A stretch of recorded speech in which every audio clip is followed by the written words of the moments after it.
আমি প্রথম প্রেগনেন্ট হই বিয়ের আগে। বৈধ বাচ্চা যেমন পেটে আসলে প্রতিটা মায়ের জন্য সুখ নিয়ে আসে, ঠিক তেমনি অবৈধভাবে বাচ্চা পেটে আসলে যন্ত্রণা, লজ্জা আর ভয় নিয়ে আসে।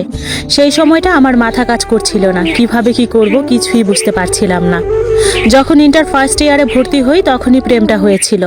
সবে মাত্র 16তে পা দিয়েছিলাম। চোখে ছিল হাজারো স্বপ্ন, হাজারো অনুভূতি, বুক ভর্তি আবেগ, ভুল সঠিক এসব কিছুই বুঝতাম না। মনের গভীর প্রেম বাসা বেঁধেছিল, যা অবুঝ মন থেকে কারো সরানোর ক্ষমতা ছিল না। প্রথম দেখাতেই আমি তার উপরে ক্রাশ খেয়েছিলাম। সেদিন কলেজ জীবনের প্রথম ক্লাস ছিল, তাই বড় আপু আমাকে দিয়ে এসেছিল। মুহূর্তটা এমন ছিল, আমি আর বড় আপু রিকশায় ছিলাম। সে তখন বাড়ির গেটে দাঁড়িয়ে একটা ছেলের সাথে হেসে হেসে কথা বলছিল। সেদিনই তার সাথে চোখাচোখি হয়, আর তার চোখগুলো দেখে আমি হারিয়ে গিয়েছিলাম এক প্রকার।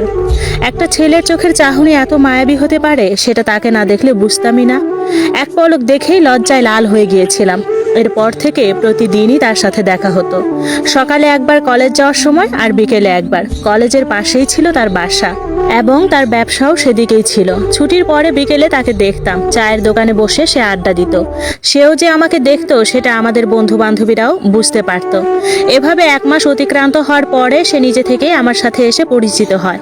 এর ঠিক 21 দিনের মাথায় প্রেমের প্রস্তাবটা সেই দিয়েছিল। আমিও মানা করতে পারিনি। তাকে যত দেখতাম আর মুগ্ধ হতাম। আমার প্রতি তার আচরণ খুব আহামরি কিছু ছিল না। আর 10 জন প্রেমিক যেমন হয় তার ঠিক তেমনই ছিল, কিন্তু তাই আমার ভালো লাগতো একটু বেশি, কারণ হয়তো অসম্ভব আবেগ। আস্তে আস্তে আমাদের দেখা সাক্ষাৎ বাড়লো। কলেজ গেট পর্যন্ত যা সীমাবদ্ধ ছিল তা আস্তে আস্তে ক্লাস পালিয়ে পার্ক পর্যন্ত গড়ালো। বাসায় প্রায় কথায় কথায় মিথ্যা বলা শুরু করে দিলাম, লুকিয়ে ফোনে কথা বলা, বান্ধবীদের নাম ব্যবহার করে। এক্সট্রা ক্লাস আছে বলে আসল সময়টুকুতেও কোচিং ক্লাস করা বাদ দিয়ে প্রেম করতে ব্যস্ত হয়ে পড়লাম। দিন যত গড়াতে লাগলো তাকে কাছে পাওয়ার একটা আকাঙ্ক্ষা বাড়তে লাগলো। তার দিক থেকেও একই রকম সাড়া পেলাম, কিন্তু তার চাহিদা যে অন্য কিছু তা বুঝতে সময় লেগে গেল একটু। প্রেমের 1 বছর পূর্তিতে তার আবদার হলো তার সাথে শারীরিক সম্পর্ক করতে হবে। নানা অজুহাত দিয়ে আরো 3 মাস পার করলাম। নিজের বিবেক আর মন দুটো মিলে একে অপরের সাথে যুদ্ধ করতে শুরু করলো। এই 3টা মাসে একটা রাতও ঠিকভাবে ঘুমাতে পারিনি। প্রতিদিন একই কথা, রাগ করতো আমার সাথে কথায় কথায়।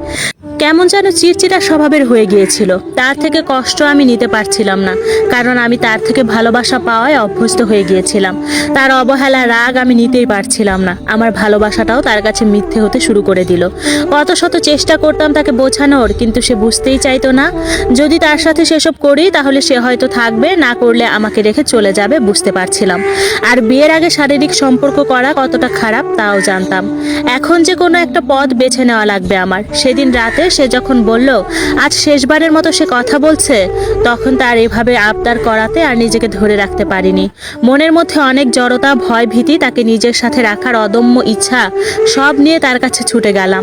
সে প্ল্যান করলো আমার কলেজের কাছের বান্ধবী একটা হস্টেলে থাকতো, তাকে আমার বাবা মাও চিনতো। সেই মেয়ের গ্রামে যাওয়ার কথা বলে যেন 2 দিনের জন্য বাসা থেকে বের হই তার সাথে। রিলেশনের পর থেকে ছোটখাটো অনেক মিথ্যাই বাসায় বলতাম, কিন্তু এই মিথ্যাটা বলতে কেন যেন বিবেকে অনেক বাধা দিচ্ছিল। আমাকে আমার পরিবারের সবাই খুব বিশ্বাস করতেন। বাবা একটু অমত করলেও ঠিকই রাজি হয়ে গেলেন প্রাণপ্রিয় বান্ধবীর সাথে তার গ্রামে যেতে দিতে। এদিকে বান্ধবীকে আগেই সব জানিয়ে রেখেছিলাম, সেও সাহায্য করতে রাজি হয়ে গেল।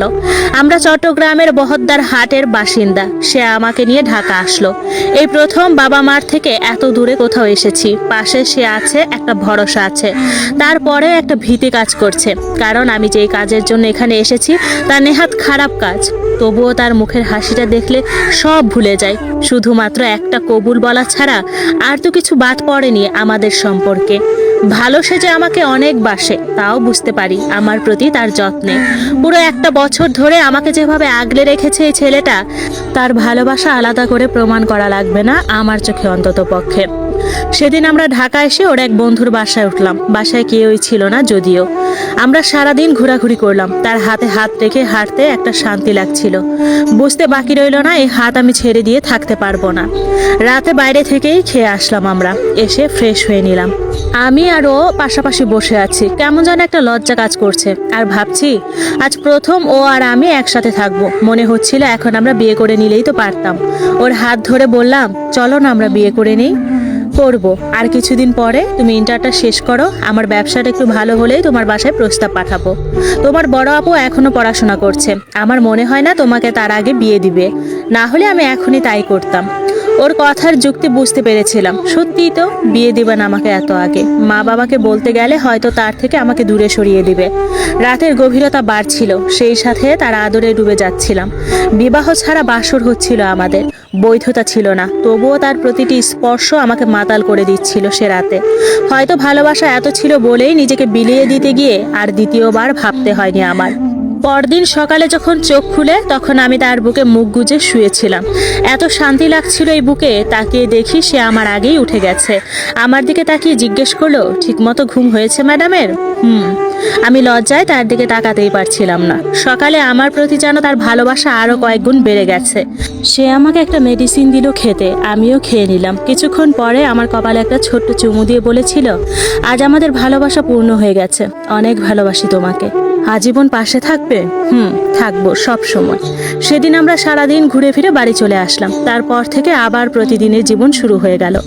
কিন্তু কিছুদিন ধরে দেখি সে আগের মতো আমার জন্য সকাল বিকেলে দেখা করতে ছুটে আসে না, কথা বলাও কমিয়ে দিয়েছে, আগের মতো খোঁজ নেয় না। জিজ্ঞেস করলেই বলে আমাদের ভবিষ্যৎ ভালো করার জন্য এখন দিন রাত খাটতে হয় আমার, ভালোভাবে টাকা উপার্জন করতে না পারলে তোমাকে খাওয়াবো কি বিয়ের পরে। তার এরূপ ব্যবহার আমাকে অনেক কষ্ট দিতে শুরু করে, কিছুই বলতাম না। এভাবে 2 মাস কেটে যায়। আজ 17 দিন সে আমার সাথে না দেখা করেছে না ফোন করেছে। আমার শরীর একটু একটু খারাপ লাগতে শুরু করে, আর মন আরো খারাপ। মাঝে দিয়ে পিরিয়ডও হলো না। আমার রক্তশূন্যতার সমস্যা আছে বলে মাঝে মাঝে পিরিয়ড ডেট মিস হতো, কিন্তু এবার যখন 2 মাসে একবারও হলো না তখন আমি ভয় পেয়ে গেলাম। কলেজে সে বান্ধবীর সাথে শেয়ার করার পরেও আমাকে বলল কিট দিয়ে টেস্ট করে দেখতে। করে দেখলাম পজিটিভ এসেছে। ভয়ে আমি পুরো শেষ। ভাবলাম এটা ভুলও হতে পারে, তাই আবার করি। পরপর 3 বার করলাম, রেজাল্ট পজিটিভ আসলো। এবার আমার বয়ফ্রেন্ডকে কল দিলাম, টানা 21টা ফোন করার পরেও সে রিসিভ করলো না।